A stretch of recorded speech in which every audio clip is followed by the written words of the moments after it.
फिर से मैं उपस्थित हूँ एक नए साप्ताहिक प्रश्न पत्र के साथ, जिसका नाम है साप्ताहिक प्रश्न पत्र भाग 44, जिसका उद्देश्य है पिछले साल के प्रश्न पत्रों का हल कैसे करें।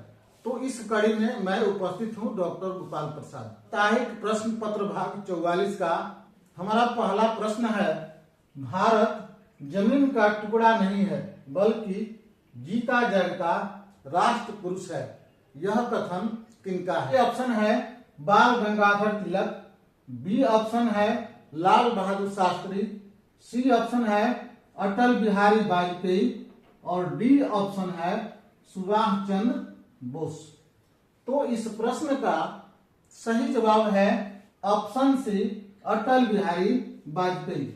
अटल बिहारी वाजपेयी का कथन है कि भारत जमीन का टुकड़ा नहीं है बल्कि जीता जागता राष्ट्र पुरुष है। हमारा ए ऑप्शन है बाल गंगाधर तिलक। तो बाल गंगाधर तिलक का कथन था स्वराज्य हमारा जन्म सिद्ध अधिकार है। हमारा बी ऑप्शन है लाल बहादुर शास्त्री। लाल बहादुर शास्त्री का कथन है जय जवान जय किसान। सी ऑप्शन है अटल बिहारी वाजपेयी। तो अटल बिहारी वाजपेयी का कथन है भारत जमीन का टुकड़ा नहीं है बल्कि जीता जागता राष्ट्र पुरुष है। हमारा डी ऑप्शन है सुभाष चंद्र बोस। सुभाष चंद्र बोस का कथन है तुम मुझे खून दो मैं तुम्हें आजादी दूंगा। हमारा दूसरा प्रश्न है, बिहार राज्य के कितने जिले पड़ोसी देश नेपाल को स्पर्श करते हैं? जिसका ए ऑप्शन है 3 जिला, बी ऑप्शन है 7 जिला, सी ऑप्शन है 8 जिला और डी ऑप्शन है उपयुक्त में कोई नहीं। तो इस प्रश्न का सही विकल्प है ऑप्शन बी यानी 7 जिला। पहला जिला पश्चिमी चंपारण, दूसरा जिला पूर्वी चंपारण, तीसरा जिला सीतामढ़ी, चौथा जिला मधुबनी, पांचवा जिला सुपौल, छठा जिला पूर्णिया और सातवां जिला किशनगंज। तो यह ऑप्शन ए है 3 जिला। तो 3 जिला पश्चिम बंगाल के सीमा रेखा को स्पर्श करते हैं। हमारा बी ऑप्शन है 7 जिला। 7 जिला नेपाल के सीमा को स्पर्श करते हैं।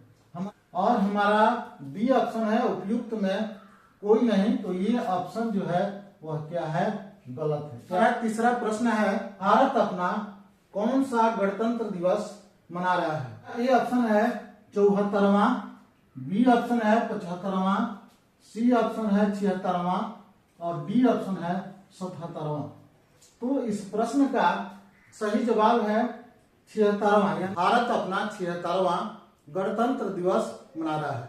अगर वर्षगांठ की बात की जाती है तो वह होगा 75वां। और कौन सा गणतंत्र दिवस मनाया जा रहा है? तो इसका सही आंसर जो होगा 76वां होगा।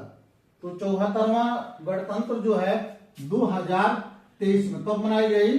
2023 में 74वां गणतंत्र, 2024 में 75वां गणतंत्र और 2025 में 76वां गणतंत्र, 77वां गणतंत्र हम लोग अगले साल मनाएंगे। यानी 2026 में हम 77वां गणतंत्र मनाएंगे। लेकिन हमारा चौथा प्रश्न है, राष्ट्रीय बालिका दिवस कब मनाई जाती है? जिसका ए ऑप्शन है 23 जनवरी, बी ऑप्शन है 24 जनवरी, सी ऑप्शन है 25 जनवरी और डी ऑप्शन है 26 जनवरी। तो इस प्रश्न का सही जवाब है ऑप्शन बी। तो इस प्रश्न का सही जवाब है ऑप्शन बी यानी 24 जनवरी। 24 जनवरी को भारत राष्ट्रीय बालिका दिवस के रूप में मनाता है। हमारा ए ऑप्शन है 23 जनवरी। 23 जनवरी को पराक्रम दिवस मनाया जाता है। पराक्रम दिवस के रूप में नेताजी सुभाष चंद्र बोस की जयंती मनाई जाती है। हमारा बी ऑप्शन है 24 जनवरी। 24 जनवरी को भारत राष्ट्रीय बालिका दिवस के रूप में मनाता है। हमारा सी ऑप्शन है 25 जनवरी। तो 25 जनवरी राष्ट्रीय मतदाता दिवस के रूप में मनाते हैं।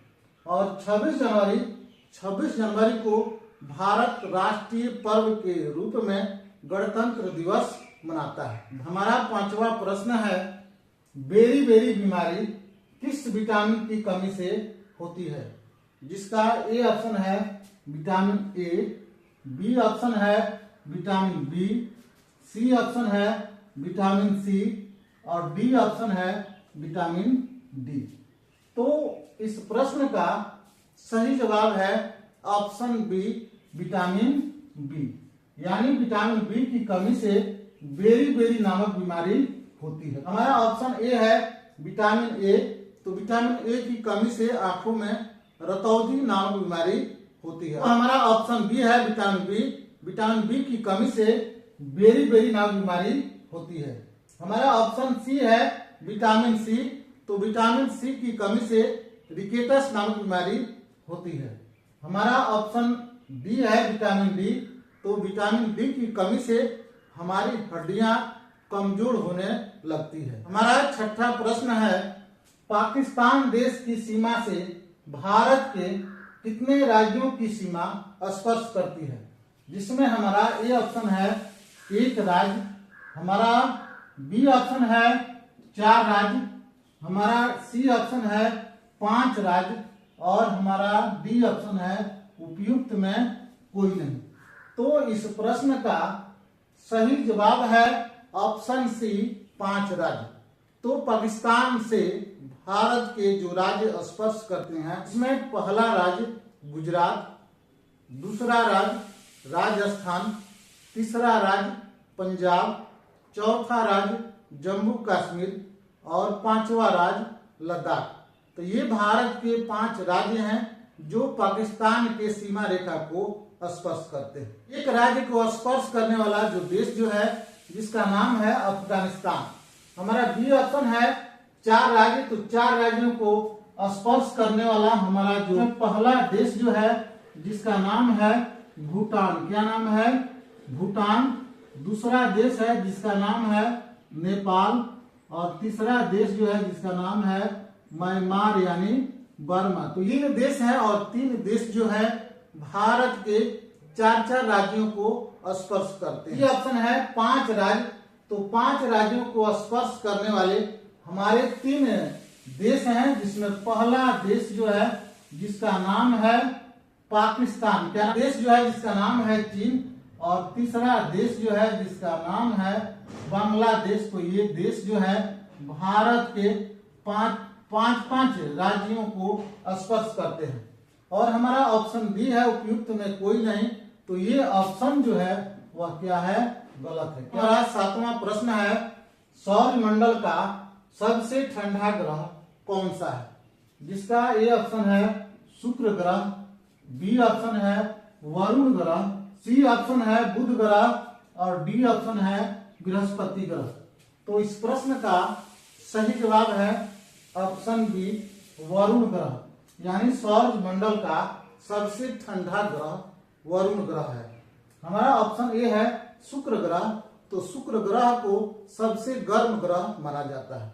हमारा ऑप्शन बी है वरुण ग्रह, वरुण ग्रह को सबसे ठंडा ग्रह माना जाता है। हमारा ऑप्शन सी है बुध ग्रह, तो बुध ग्रह सबसे छोटा ग्रह है। सौर मंडल का सबसे छोटा ग्रह बुध है।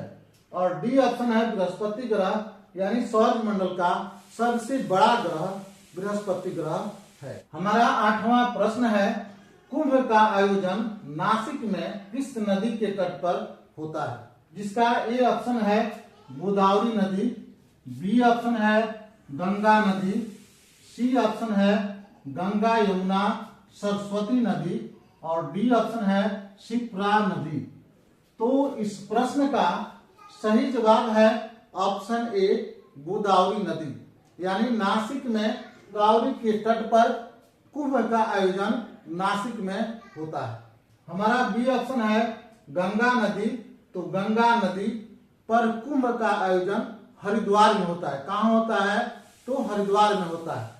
हमारा सी ऑप्शन है गंगा यमुना सरस्वती, तो गंगा यमुना सरस्वती के संगम पर प्रयाग में कुंभ का आयोजन होता है और इस साल महाकुंभ का आयोजन प्रयाग में हुआ है जो गंगा, यमुना और सरस्वती के तट पर हो रहा है? हमारा डी ऑप्शन है शिप्रा नदी।